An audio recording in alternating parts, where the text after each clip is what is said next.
I wanted to make this video like 3 or 4 years ago, but let's be honest, I never really stood a chance. I mean, a woman just a few months ago came out with actual solid evidence that didn't make Mr. Beast look very good, and she got absolutely crucified, literally up until these past couple weeks. Even if I posted this years ago, and even if it did well, it really wouldn't have made a difference. But I think now people will finally take me seriously. So the first half of this video, I'm going to be focused on proving, without a shadow of a doubt, that Mr. Beast is a communal narcissist. I have no doubt whatsoever about it. And then for the second half of the video, you're going to want to stick around because I'm going to explain why this is problematic, because it's not immediately obvious what's wrong with communal narcissism. And I'm going to be directly criticizing his philanthropy and his entire philanthropy channel, which most people don't even want to touch. I promise if you stick around to the end, you will think differently about his charity. And this is important because it is the one thing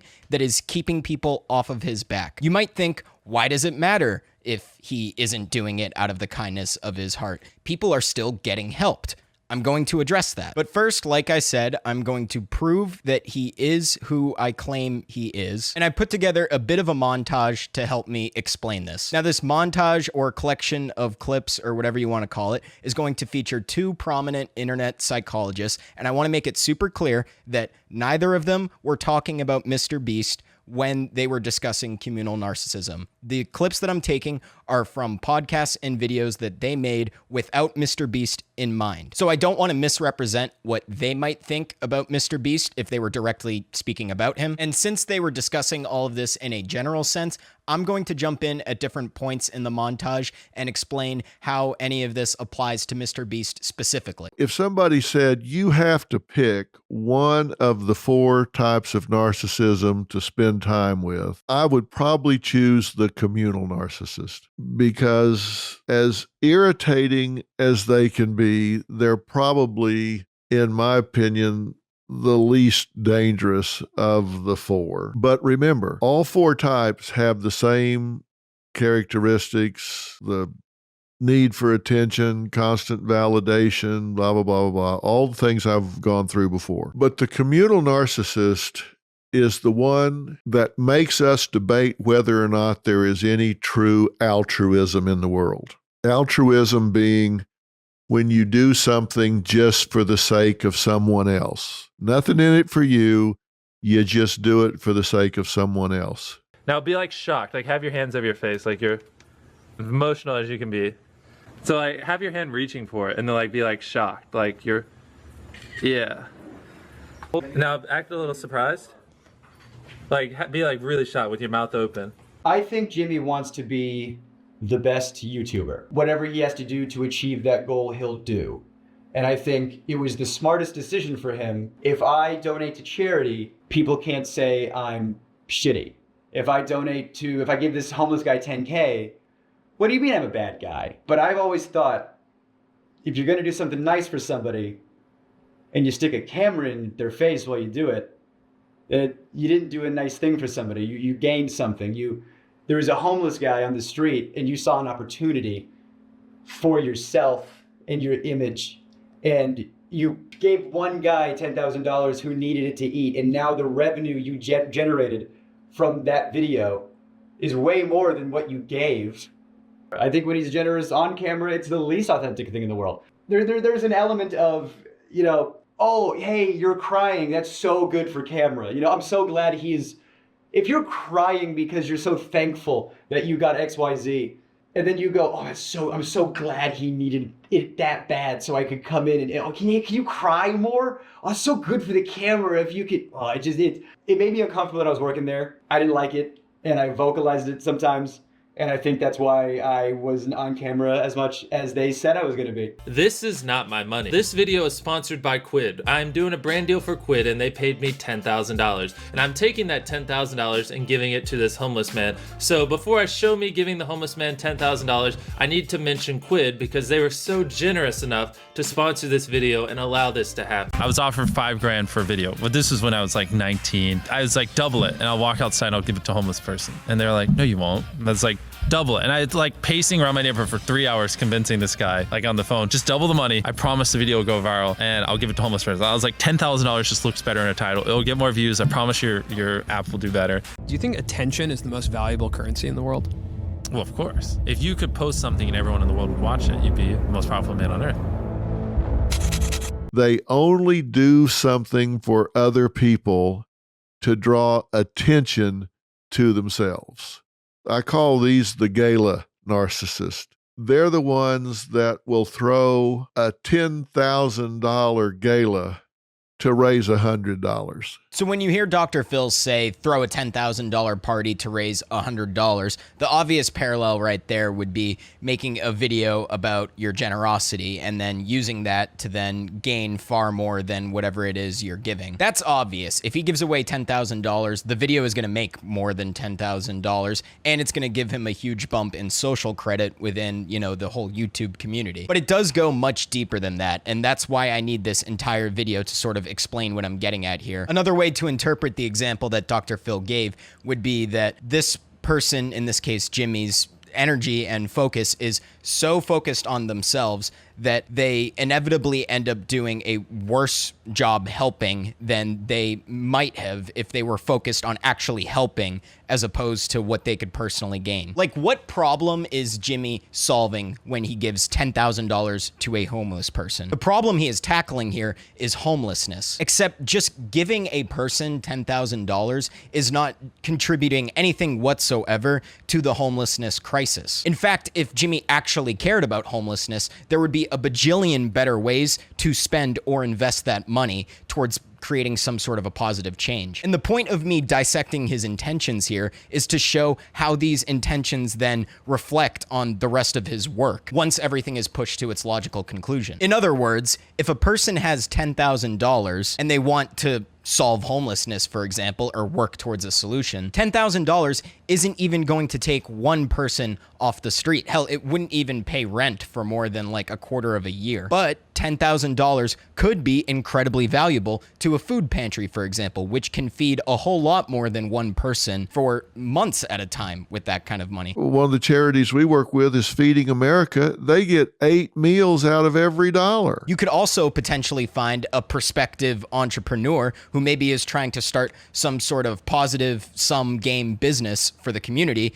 So that would be somebody like who maybe is looking to open a low-income apartment complex that vets who they take in as tenants and ensures that people who can't afford regular housing could now potentially live in this complex. Hell, Jimmy could have even taken the $10,000 to start a business himself and then employ this person, providing them with a more long-term and stable income. You could even spend that $10,000 to fund a campaign that raises even more money than that will then, you could ensure, go to places and institutions like I just mentioned that are actually on the ground attacking homelessness from a broader angle. Those things are all things that a person who cares about homelessness and improving on the problem would do. Finding one guy on the street to dance like a monkey for you in front of a camera is what a selfish and opportunistic individual would do. And I know I just autistically dissected this one instance of a good deed he did, but you're about to see how this reflects into every good deed that he does ever. For example, Team Seas,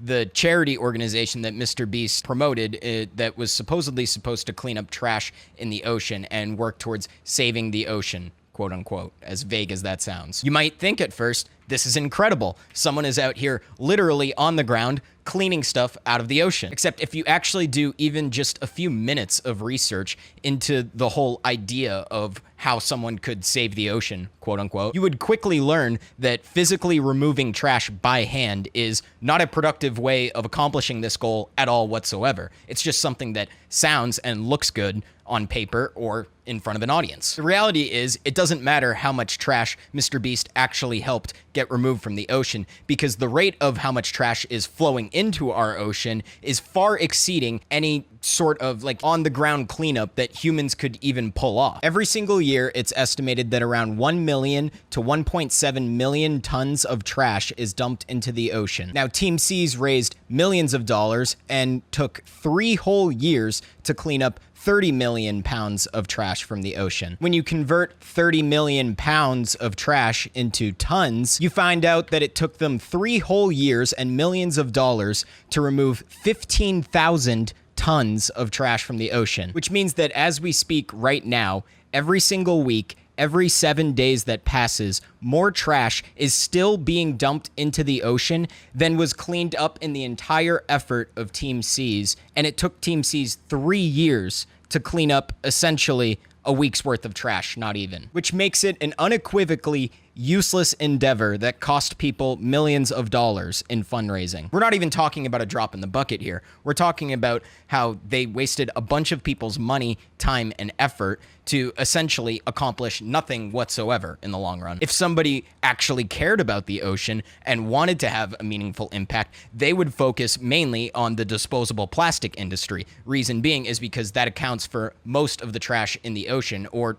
most of the most harmful of the pollution we do to the ocean. And so if you could cut back on how much plastic that is actually being used by the population, then you will directly also be cutting back on how much plastic is able to get dumped in the ocean in the first place. And yet people donated millions, remember, to Team C's, which inevitably was just a giant waste of time and a waste of money. And the ocean didn't benefit at all. Only the people who were promoting this fundraiser. As far as MrBeast's largest fundraiser, Team C's, it's pretty well known that it had no statistically significant impact on ocean pollution, so people say it's better than nothing. It's a drastic oversimplification that doesn't factor in the money, time, effort, and carbon costs associated with raising the money and removing the trash. Also, where did the trash go? Landfills, where over time it will break down into microplastics that blow right back into the ocean, or recycling plants? Team C's also promoted the false narrative that plastic pollution is a problem solvable by people. In this interview with MKBHD, MrBeast even acknowledges that it was not actually about the impact of removing 30 million pounds of trash, but Team C's was frequently advertised as a way to save the ocean. It's not necessarily about the 30 million pounds, it's about the inspiration, it's about the positive net influence of people coming together and demonstrating something powerful, so. Yep. And just showing that people care, honestly. Yeah. I didn't know that. I thought you were actually saving the ocean, dude. That's some false advertising there. Jesus Christ. I thought we donate money to you and then you go and clean up the ocean. You help us save the ocean. I'm trying to raise some money to help save the ocean. I'm gonna lie and go with it so we, raise money to save the ocean. If you want to see me and Mark Rover suffer and save the ocean, you gotta save the ocean. So why did Team C's never mention corporate pollution or push for a ban on unnecessary single-use plastics, and instead push the narrative that is a problem that is solvable by people and cleanup efforts? Could it be that 50% of the money went to their Peter Thiel-funded startup whose largest sponsor is Coca-Cola? Wow, this is actually a pretty huge scandal, not gonna lie. Now, they do this because they want their picture in the paper. They want to talk about all of the do-gooding they're doing. They want to wear that on the sleeve and beat the drum and beat you over the head with it and show you how much better than you they are. Well, because they rescue animals. And they raise money, and they're trying to cure malaria, and they do really cool stuff, and they get super cool pictures all over the world, and they're like rescuers and humanitarians. You can imagine their daydreams that they have about the Nobel Peace Prize that they desperately want, and how good it would look if they got a Nobel and put it on social media. They want their picture in the paper holding that puppy. They want their picture in the paper down at the hospital with the nurses. They want their picture in the paper planting the trees in the park. They want to have credit for every charitable thing you can possibly imagine. They're the communal narcissist. They want to be known. They don't want to give a penny without their picture being taken. They don't want to give a minute of their time, a bit of their energy without acknowledgement. If it really involves time and sacrifice, they'll ghost you like you wouldn't believe. You let the cameras go away. You let attention go away. You let work need to be done that nobody even knows they're doing. No, ain't going to happen, because it's all about them. These are the people that will create all kinds of drama and problems just so they can solve them.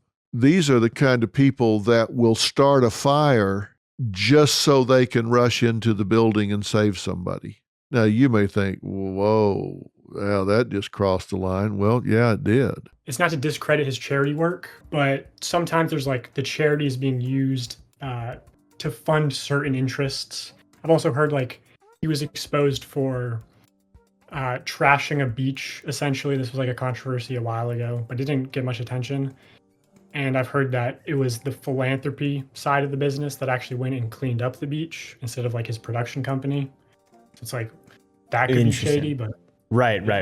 Yeah, because that's where my biggest kind of like problems lie with all this stuff is the lack of transparency from like business dealings intrinsically. Because it's cool to have someone be honest and everything when you're running a business, but like from the creator side of it, to be as successful as he is, or to be as successful really as any, you have to do things occasionally that are immoral, but you don't have to use your charity company to clean up a beach that you messed up. And like, you don't have to make the claim about the candy being healthy, the 5-in-1, like you don't have to do all those things, but like it's like, well, it's for entertainment. So that's my scapegoat. That's why I don't need to be transparent. It's an invalid defense. Their superficiality is in caring more about how the event or the images or the brand looks than the actual work or genuine regard for the beneficiaries of their charity.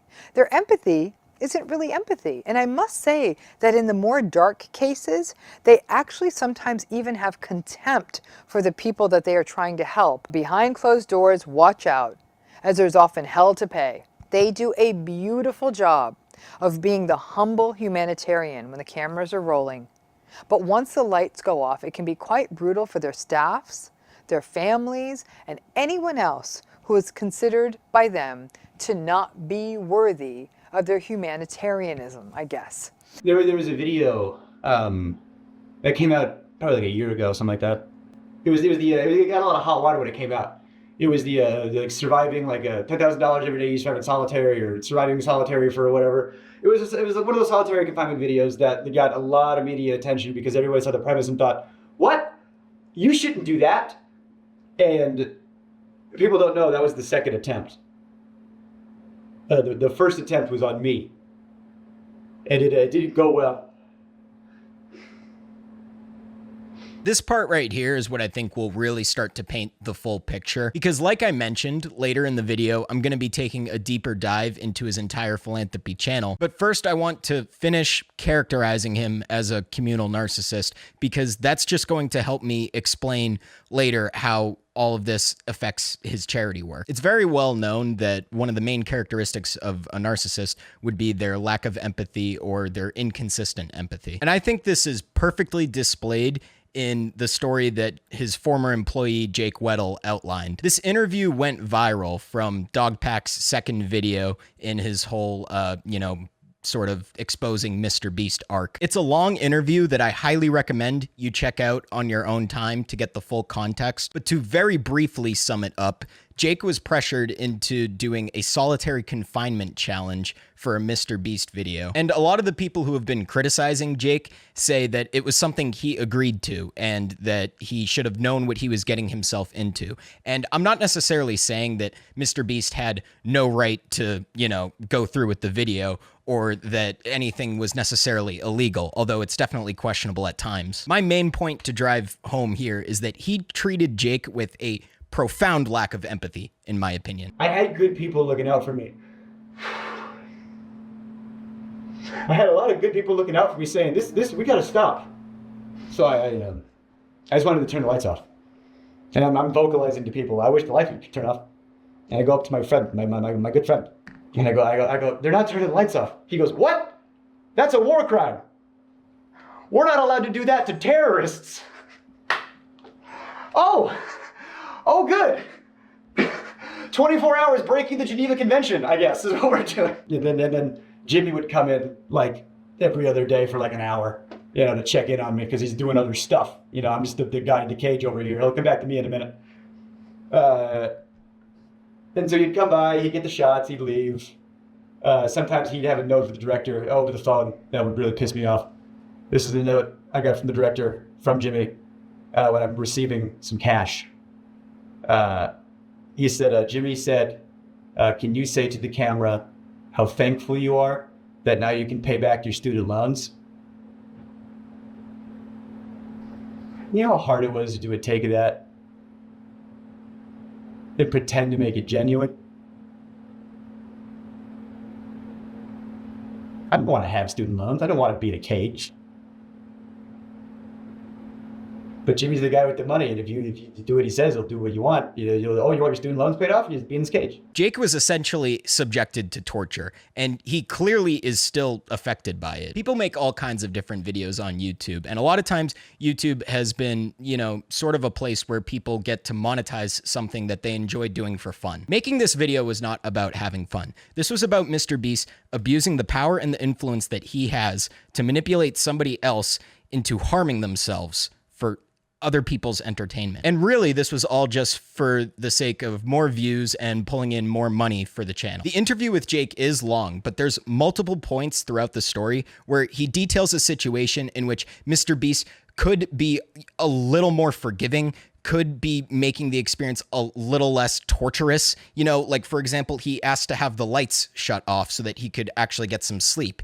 And they refused to do this, which meant that he was kind of forced to stay awake with the lights being on all night. And this was all just because it would fuck up the time-lapse shots. It's like time lapses matter more to this man than just like basic human decency is my point. I don't necessarily think he's a sociopath. I don't think he was twiddling his thumbs and getting a power boner over, subjecting somebody to this. I think he's obsessed with money and attention and power and influence, period. And that this is all just a means for it in the end. Like a half-decent person who had the ability to put themselves in someone else's shoes would have cut this short based off of what Jake is describing. And not only did he keep pushing Jake to continue, but he kept raising the stakes as well. He even at one point offered him another load of cash to run a marathon in the middle of this whole torturous experiment. And he ran himself to complete exhaustion. And like he said, none of this even ended up getting used. This video never came out. And of course,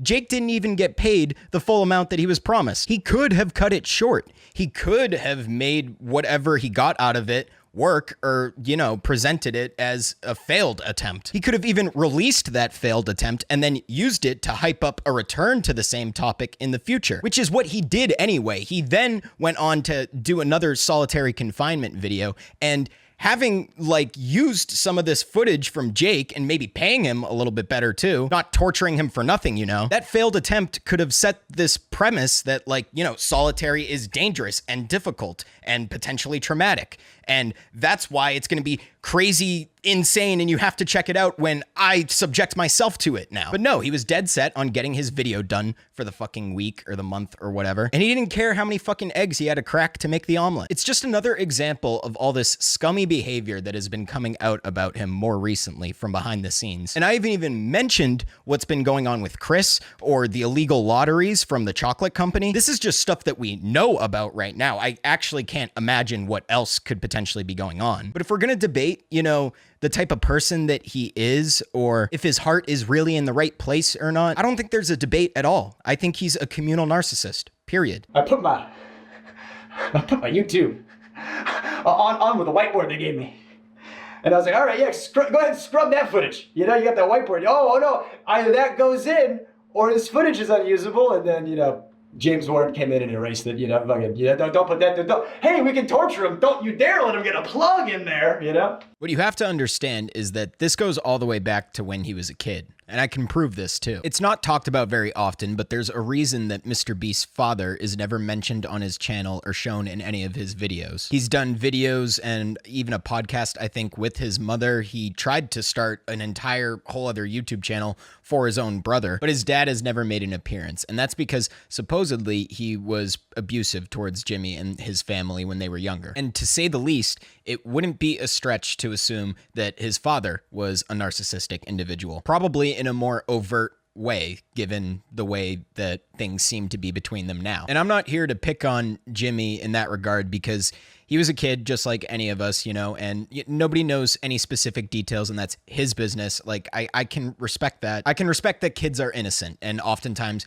we get influenced when we're younger in ways that we don't fully comprehend until we're older. But based on the type of person that he is today on YouTube, it's a safe bet that the patterns of behavior he exhibits today are a result of adaptations he had as a child, and, having to adapt to the environment he was raised in. He has always been obsessed with money, even since he was a kid. Like, I'm pretty confident he has only ever thought about money since he was like really, really young. Like, money is just constantly on his brain. Because right now, you could go right now to his YouTube channel and sort his videos by oldest and just look at some of the videos that he was making, even when he was a literal child. How much money do I make? How much money does Penguin Zero make? How much money does PewDiePie make? How much money does White Boy 7th Street make? YouTube Dream. How much does T Martin make? How much money does FaZe make? How much money does Epic Rap Battles make? How much money does the Yogscast make? And thank you for 1,500 subs. Welcome to my channel. Rein in that YouTube money. Money problems.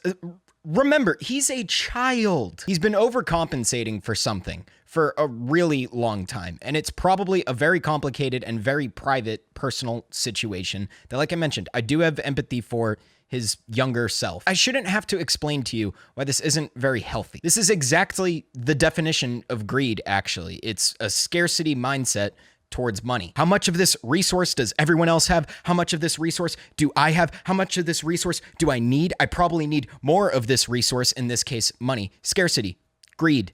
Never enough. And chasing this greed helps him cope and cover up these emotions, but that's why it's never gonna be enough, and he always wants more. It's because he's not actually looking at these things in himself. This is exactly the type of environment and the type of behavior you would see in a kid who grows up into becoming the kind of person he is today. He's so obsessed with materialism to the point where he thinks it's the answer to all of his problems, that money can solve every problem in the world, and that's why he's literally incapable of emotionally connecting with the very people he's trying to help so desperately, because he actually believes that just throwing money at shit makes it better and changes lives. He doesn't understand that there's so much more that goes into changing the world or making other people's lives better than just throwing money at something. I thought Elon Musk gave you a Neuralink, bro. I would love one, by the way. After the first couple thousand go through, I want one. Once a Neuralink actually works and you can be in symbiosis with technology and just download things to your brain, you'll be able to make so much money that it doesn't matter how much the procedure will cost. Anyone will be able to afford it. It's like, even if you had $0, you could just hypothetically borrow $100,000, get it, because once you have infinite bandwidth to unlimited knowledge, you can make unlimited money. No, you're like pretty much a robot at that point. But we already are. Look at your screen time. Probably a lot, but not 24 hours. Yeah, but 5 hours. So 5 hours a day you're staring at it. The only difference is, instead of having the input lag of your thumb, it's just instant. Before phones, there was a complete escape. Now there's still somewhat of an escape. You can put your phone down, but when it's in your brain, it's a complete upload download. You're gonna like be making chicken, and instead of Googling a recipe, it'll just pop in your head. That doesn't scare you a little bit? I mean, it does, but I'm sure the fucking phone terrified motherfuckers. That was him talking about how bad he wants a Neuralink. And I don't think he entirely understands how exactly the Neuralink works or what it's supposed to be able to do for you. It's not supposed to turn you into some sort of like omniscient cyborg overlord. You know, you're not necessarily just going to suddenly like hack into the fucking matrix of reality. But I think it's very telling that immediately the first thing that comes to his mind when he imagines possessing some sort of like omniscience would be that he could immediately like take advantage for his own personal gain. The first thing he wants to learn or find out is how he can become richer and more powerful. Someone who cares about changing the world or bringing improvement to other people's lives would not be so possessed with these sorts of things. They would be trying to learn how to invent new technologies that can completely like radically shift our whole society as a whole. God damn it, I just said the S word, but you get my point here. You could use an expanded intellect to intimately learn the details of every nation on Earth's history and the different decisions and circumstances that led them to being in the positions that they're at right now as current modern day nations. Oh, what's this? This enemy nation needs this. This enemy nation needs that. Oh my God, how about we use this expanded intellect to come up with a positive sum solution in which both parties benefit? These nations are currently at war. If I were to employ this, or that I've gained from my insight in my omniscient cyborg brain chip, I could provide them with this solution and promote peace. You can find ways to spread knowledge and education even further. You can learn new methods of like organizing cities and different social structures we have around us. I'm not saying I necessarily know how to change the world either, or that I'm some sort of like paragon of virtue. But I don't think the first thing that anyone should be thinking when they get a Neuralink is how much they want to just foam at the mouth over how much more money they could accrue. Like I said before, he's been obsessed with money since he was a kid. He clearly has been idolizing YouTubers since he was a kid. It's been his dream to be the bestest YouTuber in the world. The fact that most of his videos that started to gain real traction were all challenge-based videos, it just shows that he was willing to literally bend over backwards to gain any bit of like internet fame, attention, or money. And it's that desire to fill that void from his childhood that has driven him to then do all of the philanthropic efforts that actually propelled his channel into what it is today. Many people cite the video of him giving the homeless man 10K as the moment that he became the Mr. Beast he is now. The goal from the beginning was to be the biggest and most successful YouTuber on the planet by any means. He discovered that these narcissistic acts of fake virtue are what was going to take him to the next level. Yet because it's coming from this mindset where it's all about himself and what he can gain, that's why the videos are fake. That's why the workplace is toxic. That's why he gives a random person $1 million, but then forces him to spend it within a 24-hour window. That's why he gives away a $2.5 million jet to a bunch of multimillionaire YouTubers so he can hang out with them and, you know, get him on their good side. Everything is just ultimately optimized to give himself the best seat at the table when everything is pushed to its logical conclusion. He's not even thinking the altruistic thoughts that are required to actually make an impact in all of the areas that he's pretending to have an impact on. Because finally, this is where the philanthropy channel comes in. Remember, everything is a means to an end for Mr. Beast. And his philanthropy channel serves him a lot of purposes, but changing the world isn't one of them. The common theme throughout this entire video is that Mr. Beast's own flaws prevent him from actually focusing on lasting and practical solutions to some of the problems in the world. The reason Team C's did nothing to help the ocean is because it was never about the ocean. That came under scrutiny because it was his most well-known fundraiser. And after I've personally done some digging into the philanthropy channel, we've established why this pattern repeats into every sort of project he gets involved with. Now I'm going to explain how this pattern repeats across everything he does on his philanthropy channel. I'm going to talk about some of his bigger accomplishments, but I want to start with some of the simpler and more down-to-earth type of videos he makes. Changing the lives of 600 strangers. My goodness, well that sounds amazing. So how are we going to change their lives, Jimmy? In just the USA, over 150 million people have limited transportation. That's almost half the population. And in even poorer countries around the world, lack of transportation is even higher. A year ago, when we found out about the shortage of sanitary drinking water in Kenya, we distributed dozens of electric e-bikes to water delivery men who used to push their heavily loaded bicycles over 10 miles around the city just to make $7 a day. So, friendly reminder, you know, while he was solving the water crisis in Kenya, he gave dozens of people motorbikes, which enabled them to have easier transport to work where they, you know, only make $7 a day. The purpose of this at the beginning of the video is to frame transportation as something that is life-changing, you know, because poor people in Africa. And this one time, he gave a few dozen poor African people motorbikes. And after seeing the profound impact it had on the community, We went to our partners at Electric E-Bikes to see if they wanted to help us. They donated $600,000 worth of electric e-bikes. I want this question to sit in the back of your mind throughout this analysis. Were $600,000 worth of e-bikes donated, or was $600,000 paid for an advertisement? And is the motorbike company the only brand that is being advertised in this campaign? I mean, first of all, it wasn't even $600,000 necessarily. It was $600,000 worth of bikes. And it doesn't cost them $600,000 to make all those bikes. That's just the sticker price, which they determine. And, you know, I'm sure they didn't inflate it whatsoever. We then asked you guys to nominate a person you knew that was in need of life-changing transportation. And after receiving thousands of videos of amazing people in need, we were so excited to start giving them away. Hey, this e-bike would change my life. That will help me and my husband so much. You see, he stretches giving a few dozen bikes to people in Africa who need it as changing the world in Africa. And then he stretches that into, if I give 600 people in America bikes, you know, it's like basically just as impactful. First of all, most people in America, you know, a first world country, aren't just one motorbike away from their life changing. Now be like shocked, like have your hands over your face, like you're emotional as you can be. So like have your hand reaching for it and then like be like shocked, like you're, yeah.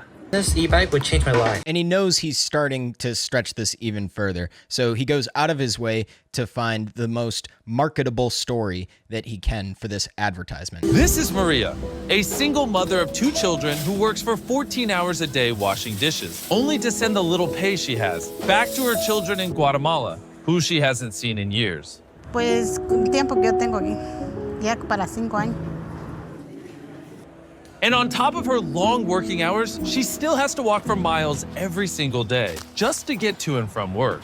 This is the first of hundreds of bikes that we're going to be giving away across the country. And because this is the first one, we're going to surprise Maria with an extra $5,000 in cash. Okay, let's go surprise her. I got you a present.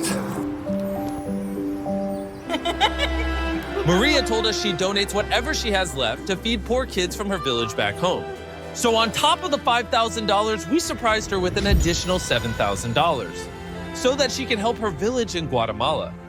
With this new bike, Maria can easily get to and from work in only 10 minutes. I'm not a total cynical asshole. Good for Maria that she gets a bike. I'm not going to say that it's a horrible thing that any individuals whatsoever benefit from this. But let's be honest with what he's doing here, because he only did this for Maria. He didn't give anybody else throughout this video any extra money. And he put Maria front and center because she has to be the poster child for Mr. Beast's latest new good deed to chalk onto his resume. At what point is Maria just a fortunate single mother, or is she really a paid actor? I don't mean that she's a fake person. I just want you to consider this for a second. The philanthropy channel is Mr. Beast's biggest shield against all criticism. It's things like this that are the reason so many commentary channels out there have stayed off his back for so many years. And his philanthropic efforts is part of the reason why he is as popular as he is today. Big corporations,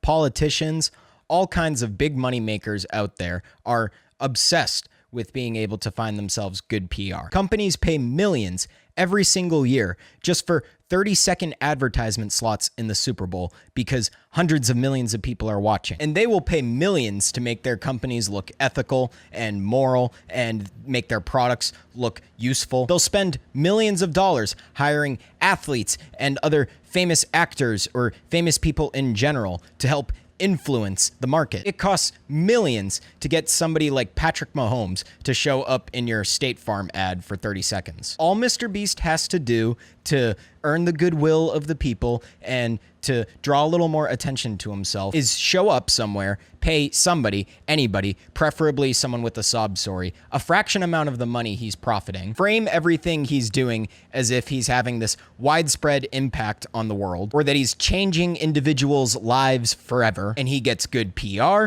he gets more traffic to his channel, and he paints this image of himself like he's one of the best of us, you know? He's one of the good billionaires who actually cares about people and is trying to just give all their money away. He's literally, I'm not like other girls, except it's, I'm not like other billionaires. Money can't buy PR like this. This is another level. Remember, all of this because he's giving away 600 bikes that he got for free. And personally, this is just speculation, but I highly doubt that there wasn't a bidding war for the company that got to sponsor this video. It all goes back to the homeless man from the beginning. What problem is he tackling? Homelessness. What's he doing?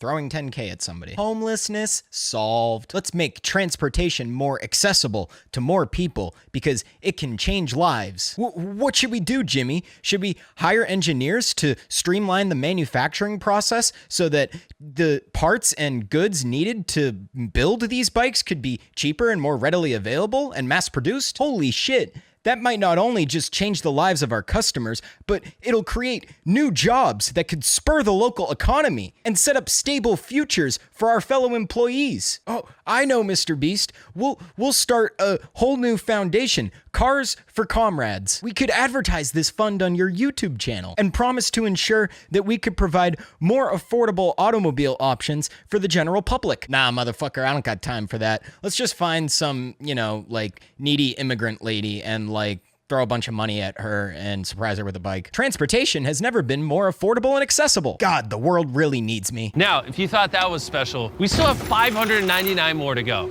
This is gonna get crazy. Now it was time to meet Conrad. Every single day, he walks a total of 4 hours just to get to work and back.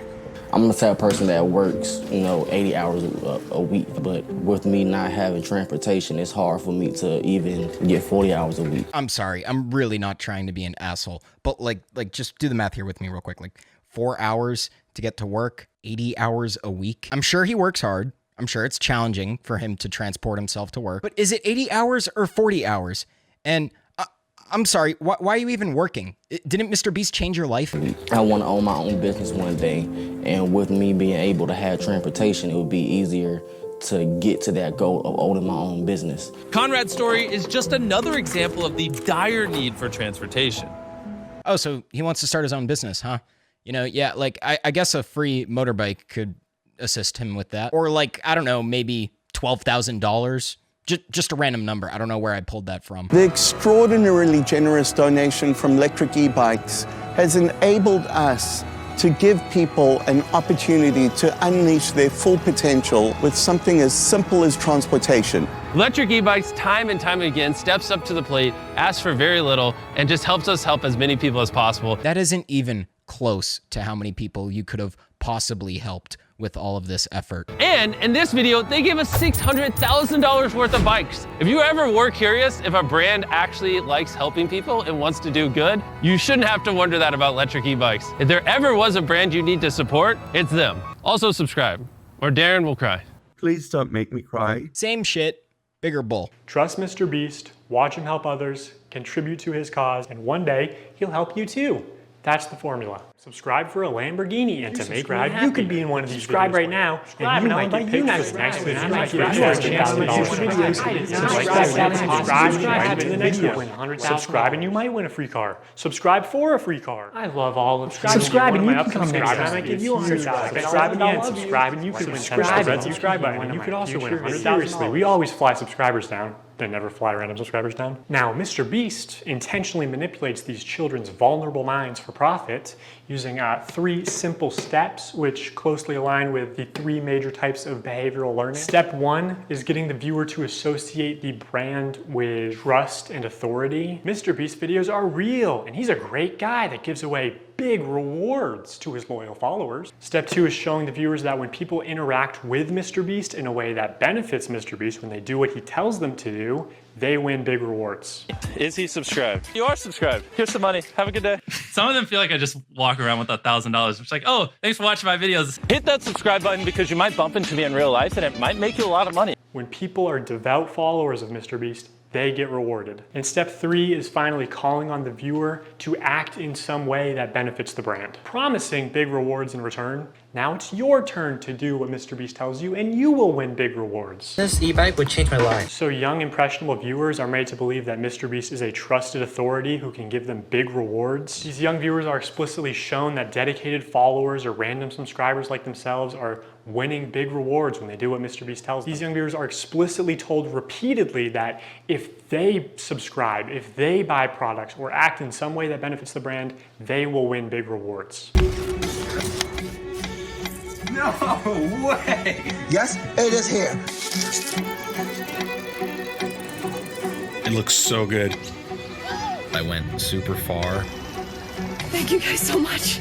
The philanthropy channel primarily serves to prop up his image before anything else. It's a media company, first and foremost. Each philanthropy video is designed to make himself look the best, make the entire brand look the best, draws more eyes to him overall, and lines his pockets more. And it portrays him as this savior who seeks to have a wide impact across the world in various communities. However, if you look deeper into nearly every single project he's involved with, it's easy to see how he is not actually really accomplishing much in the long run. Remember when I said earlier that he gave a few of these motorbikes to some poor people in Africa? Well, he did that because supposedly this village relied primarily on desalination for their water supply, and it wasn't super high quality. So he gave them these motorbikes so that they could more easily transport better water further distances. And then he recorded this whole sob story into a 4-minute video that he titled, "We Brought Water to Kenya." In Kenya, lack of clean drinking water forces locals to depend on desalination plants. But limited access to these facilities often results in disease, suffering, and death. Please, can I have water? The lack of plumbing infrastructure means water is often transported by bicycles, which is both slow and physically demanding because of steep roads and potholes. So, Dan and Darren headed there immediately to tackle this problem by surprising the delivery men with their brand new, robust, electric-powered e-bikes. But before they do, we have 1,000 more electric e-bikes to give away, so make sure you watch to the end to find out how you can get one.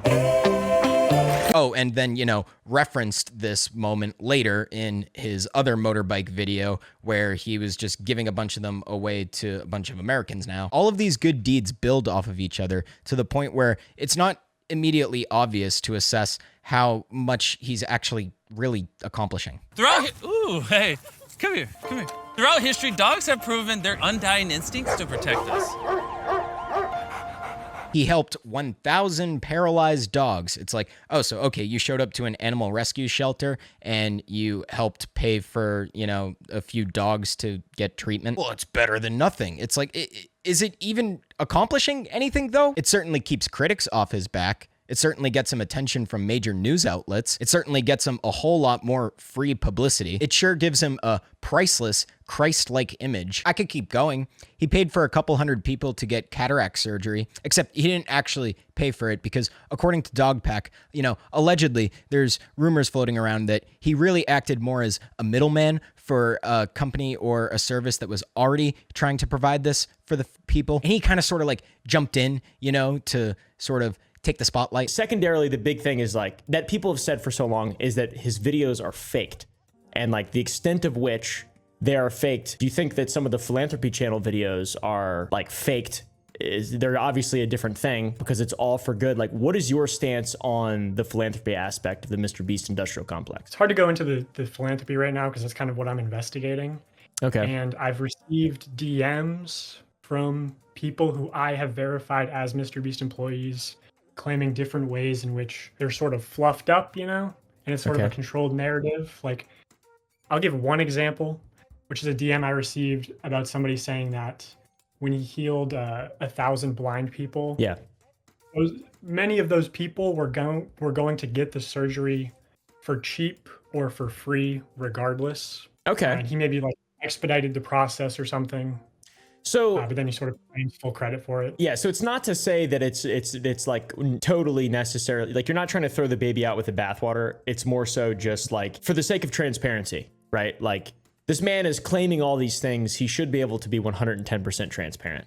You shouldn't spin something that has the possibility. Go ahead. Yeah, the logic there, I think that the company would respond if it was 100% undeniable that they fluffed things up. Is okay, well, we're fluffing it up for entertainment value so that the video gets more views, we get more ad revenue. Or, there was that time that he donated to the food bank. Today, we're going to be packaging and delivering 28,000 meals for a city in need. One of the charities we work with is Feeding America. They get 8 meals out of every $1. We already touched on why Team C's was bullshit. But how about some of his other bigger stuff? He built wells in Africa. Well, Jimmy Beast, certainly signed off some checks and sent some of his employees over to Africa. And they took his money that he got from the sponsorship that he promoted in the video. Without these wells and access to clean water, oftentimes these kids have to skip school. Some students don't attend to classes and some escape from classes because of lack of good drinking water.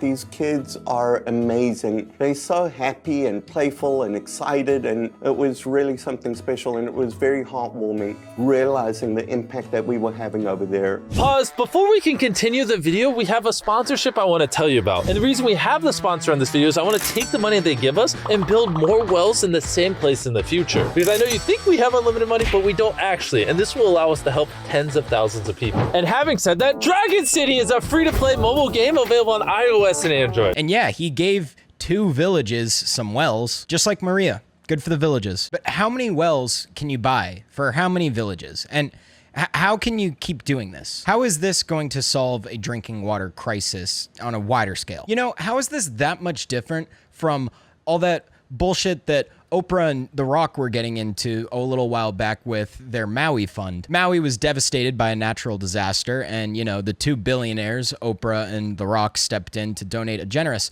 $5 million to the people of Maui, and then proceeded to ask their audience to send even more money to Maui. Oprah and The Rock attached themselves to a cause and caught a lot of shit because people felt they weren't really helping enough and stood more to gain than they were giving. And people felt comfortable attacking them for this because they're thinking, well, why should I go out of my way to support this when you both could do so much more than I could ever contribute, and you're not even doing it? People feel comfortable saying these things because Oprah and The Rock don't have this heavily guarded and protected, crafted, Christ-like image. This playbook is one that is old as time. Mr. Beast is just enacting the 21st century version of this. All of this goes far beyond just his YouTube channels. Billionaires and other wealthy people have been doing this literally forever. But Mr. Beast is better than that. He actually cares. You just gotta send him more money. You just gotta buy more of his merch. You just gotta watch more of his videos because it's all going to something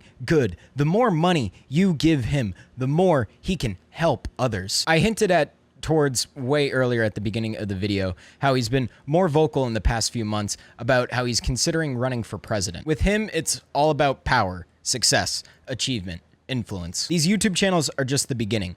He is about to be one of the first billionaires of my entire generation. I'm right on the line of Gen Z and millennial. I'm 25 years old. He's taken over YouTube, and his ego is through the roof. 7 months ago, he released this video going over all of the good deeds his philanthropy company had accomplished over the past year. If I gave you the choice to either buy 30 Lamborghinis or help save the lives of 10,000 people in 1 year, which would you choose?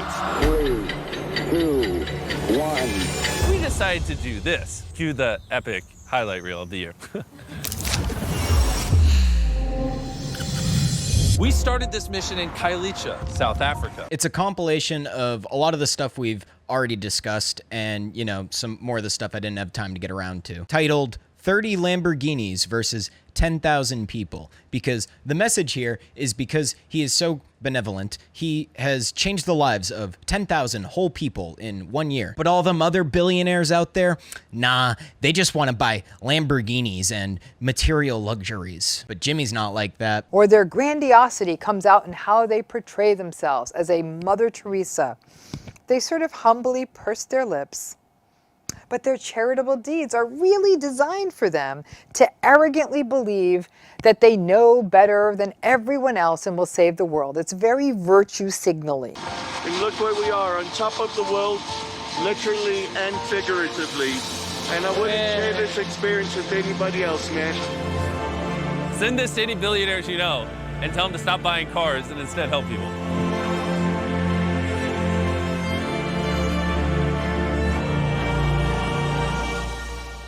You know, I'm not a bootlicker for billionaires. I also don't happen to just simply hate billionaires because of how much money they have, like most people probably feel towards them. The point I'm about to make might upset some people, but let's get realistic here. Bill Gates is a billionaire who has contributed more to philanthropy than Jimmy ever has. Bill Gates became a billionaire by providing us with software that revolutionized our education system and our offices and our home offices. Jeff Bezos became a billionaire by providing us with an online service for e-commerce goods, a service that was reliable and built on its reputation for excellent customer service. Steve Jobs became a billionaire by being one of the most innovative and creative CEOs in the entire computer industry at the time. And it was Steve Jobs' visions that gave us the iPod and the iPhone. Elon Musk became a billionaire by providing affordable, eco-friendlier cars. And he started Neuralink, which is going to change millions of lives, especially of disabled people. Elon even has a company